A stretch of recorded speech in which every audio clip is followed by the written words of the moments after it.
ইউনুস বাবা ও তার অগুন্তি চোর, তাদের কথা, তাই এই এপিসোডটা করছি। দর্শকদের কাছে অনুরোধ, এ আর নতুন কথা কি এইটা বলে ছেড়ে চলে যাবেন না। এক জায়গায় ইউনুস আমলের চোরদের যে চোরপঞ্জি, সেইটা কিন্তু বের করেননি কেউ। আমি তাহলে প্রথমে বলি, ইউনুস আমলের এই যে জজদের, যে বিচারকদের মেরে কিংবা ভয় দেখিয়ে তাড়ানো হলো প্রধান বিচারপতির সঙ্গে, তাদের নামগুলো কি? যেমন জাস্টিস এনায়েতুর রহিম, তারপরে মোহাম্মদ আবু জাফর সিদ্দিক, তারপর জাহাঙ্গীর হোসেন সেলিম, তারপর মোহাম্মদ সাইনুর ইসলাম, তারপর কাসেফা হুসাইন। এদের পদত্যাগ আদায় করে নিয়ে বিচার ব্যবস্থাকে পকেটবন্দি করে ইউনূস সরকারের যাত্রা শুরু হয়েছে। অবশ্যম্ভাবী পরিণাম তাহলে কি হলো? বিচার বিভাগের সমাধি। এর আগে ক্ষমতায় বসার পর একেবারে অসম্ভব দ্রুততায় নিজের বিরুদ্ধে থাকা মামলাগুলো ইউনূস সাহেব সরিয়ে নিয়েছেন, তুলে নেওয়ার ব্যবস্থা করেছিলেন, নিজেকে খালাস করে দিয়েছেন। গ্রামীণ কল্যাণের 666 কোটি টাকার ট্যাক্স বিষয়ক যে তার থেকে দেওয়ার কথা ছিল, সেটাও নিজের পক্ষে সপক্ষে সেটাও করে নিয়েছেন। পদ্ধতিটা চমৎকার, চমৎকার পদ্ধতি, নোবেল বিজয়ী না? 11ই আগস্টের ইকোনমিক টাইমস নিউজ পোর্টাল লিখছে, তারা লিখছে যে ক্ষমতায় বসার 3 দিনের মধ্যে সরকারের যে অ্যান্টি কারাপশন কমিশন, তারা ইউনূসের বিরুদ্ধে মামলা তুলে নিতে চাইল এবং ঢাকা বিশেষ আদালতের বিচারক মোহাম্মদ রবিউল আলম তিনি করলেন কি, ইউনূস মিয়াকে সব মামলা থেকে নিষ্কৃতি দিয়ে ধন্য হয়ে গেলেন। কারণ এখন তো ইউনূস বাবা হবেন না। যাই হোক, চুরির দায় থেকে নিষ্কৃতি পেয়ে ইউনূস বাবা নিজের আর্থিক যে আখেরটা সেটা আগে গুছিয়ে নিলেন। গ্রামীণ ব্যাংকের ট্যাক্স অব্যাহতি আগেই পেয়েছেন 666 কোটি। এবার গ্রামীণ টেলিকমের মোবাইল ওয়ালেটের অনুমতি নিয়ে নিলেন। তারপরে সবই তার নিজের, এবং গ্রামীণ বিশ্ববিদ্যালয় প্রতিষ্ঠার অনুমতিটাও নিজের নামে নিয়ে দেশকে ধন্য করে দিলেন। প্রধান উপদেষ্টার দেখানো পথে হাঁটতে শুরু করলেন। অতঃপর অন্য উপদেষ্টারা জৈসা গুরু তৈসা চেলা।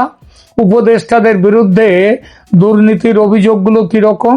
উপদেষ্টাদের বিরুদ্ধে শুনুন, 8 জন উপদেষ্টার বিরুদ্ধে বড়সড় দুর্নীতির অভিযোগ এবং কিছু কর্মকর্তার বিটকয়েন অ্যাকাউন্টে বড় অঙ্কের অর্থ থাকার প্রমাণও মিলেছে।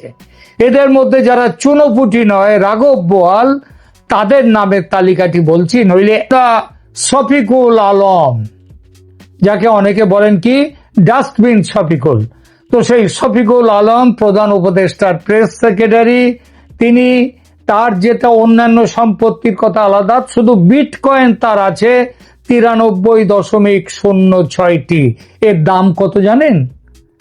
এক একটা বিটকয়েনের দাম 1 কোটি টাকার বেশি।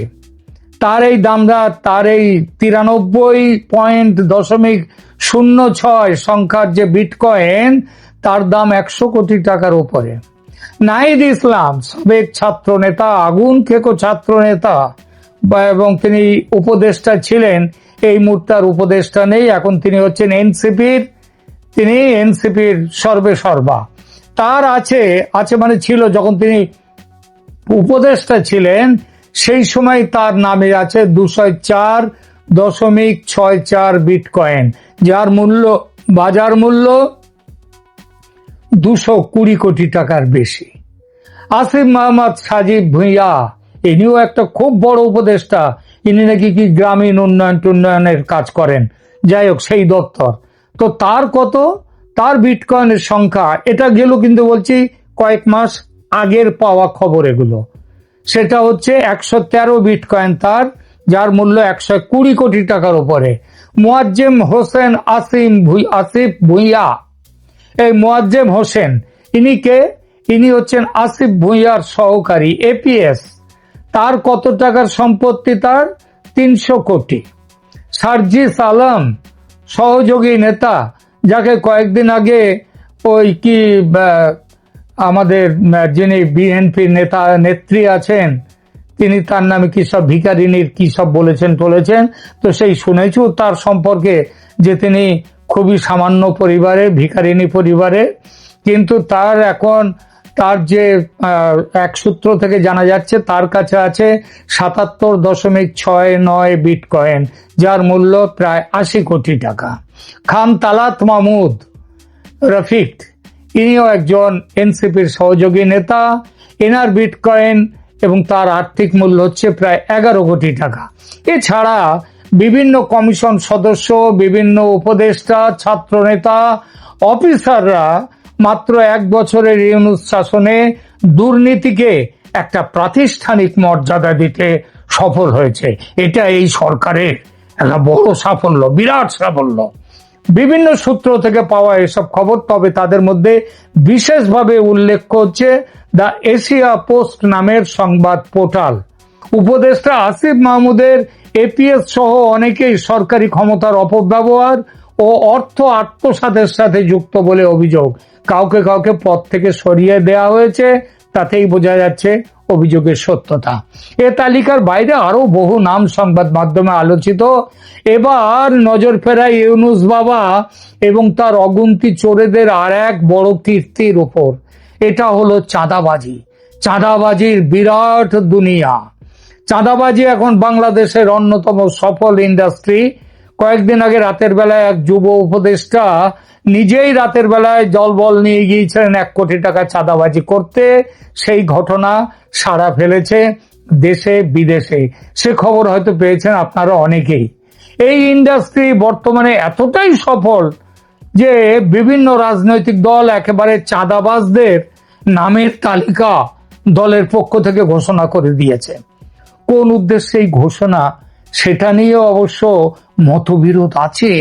কেউ বলছে জনতার সামনে চাঁদাবাজদের মুখোশ খুলতে এই দলগুলো এই ব্যবস্থা করেছে, মানে এই দলগুলো কতটা সতী সেগুলো নাকি দেখাতেই তারা চাঁদাবাজদের নাম প্রকাশ করেছে। আবার কেউ বলছে এই ঘোষণার দ্বারা জানিয়ে দেয়া হলো যাকে তাকে চাঁদা দিও না, দলের অ্যাপ্রুভ চাঁদাবাজদের লিস্ট দিয়ে দিয়েছি, এদের বাইরে অন্যদের যেন চাঁদা না দেয়া হয়, কারণ এরা প্রাপ্ত চাঁদার একটা অংশ নিজেদের জন্য রেখে বাকিটা ওপরে পাঠিয়ে দেয়। বাংলাদেশে ইউনূস প্রশাসনের বিভিন্ন উপদেষ্টা ও বিএনপি, এনসিপি, জামাতের নেতাকর্মীদের বিরুদ্ধে চাঁদাবাজির যে কেলেঙ্কারির অভিযোগের তালিকা, একটা ছোটখাটো তালিকা নিচে দিচ্ছি। ইউনূস প্রশাসন ও রাজনৈতিক দলের নেতাকর্মীদের বিরুদ্ধে দুর্নীতি ও চাঁদাবাজির অভিযোগ কিন্তু উঠেছে এবং বিভিন্ন রাজনৈতিক দলের বিরুদ্ধে তো বললামই। তাহলে প্রথমে এক এক করে নামগুলো একটু এখানে বলি। যেমন মোয়াজ্জেম হোসেন, ইনি হচ্ছেন আসিফ মাহমুদের এপিএস। তার বলেছি 300 কোটি টাকার উপর আত্মসাৎ, ক্ষমতার অপব্যবহার, চাঁদাবাজি ও টেন্ডার কারসাজি। টেন্ডার দিয়েও তারা এই জিনিসটা নিয়ে এসছেন, এই চাঁদা তুলেছেন। এটা খবর পেয়েছি বাংলাদেশের সংবাদপত্র থেকে। তারপরে ধরুন তুহিন ফারাবি, ইনি হচ্ছেন স্বাস্থ্য উপদেষ্টার পার্সোনাল অফিসার। 100 কোটি টাকার অনিয়ম ও দুর্নীতির অভিযোগের বিরুদ্ধে এই খবরটা দিয়েছে ঢাকা ট্রিবিউন।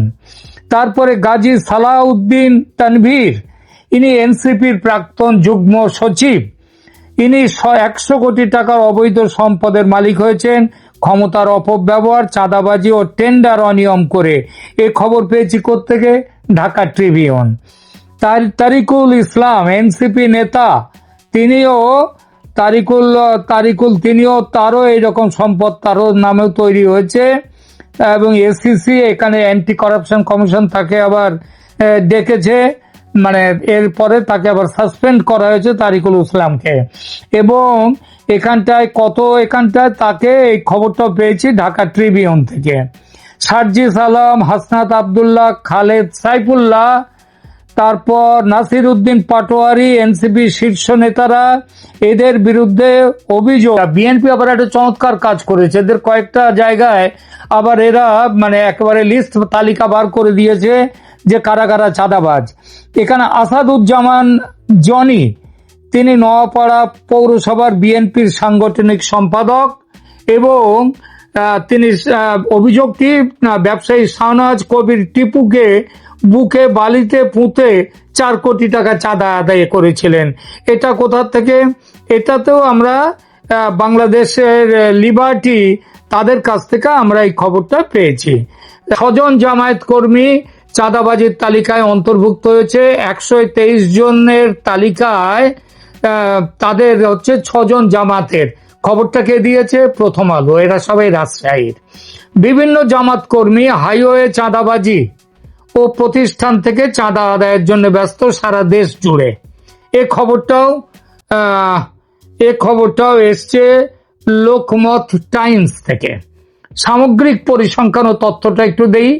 চাঁদাবাজির ব্যাপকতাটা কিরকম? ঢাকায় চাঁদাবাজির মামলা 2025 সালের প্রথম 6 মাসে গড়ে আগে ছিল 70টি মামলা, এখন হয়েছে। আগে সংখ্যা ছিল অনেক কম, 12, 13, 14 এইরকম ছিল। চাঁদাবাজি সব জায়গায় হয়, আমাদের এখানেও হয়, ভারতেও হয়, আর পশ্চিমবঙ্গেও খুব ভালোভাবেই হয়, কিন্তু সেটা ভীষণভাবে বেড়ে গেছে ঢাকায়। এবং এ খবর লোকমত টাইমস দিচ্ছে। ইউনুস বাবা ও তার অগুন্তি চোর, ওই আলীবাবা ও 40 চোর নাটকটা নতুন করে বাংলাদেশে করছেন। আপনারা অনেকেই দেখেছেন সে নাটক, আপনাদের জীবন দিয়ে দেখছেন, এটা ঠিকই।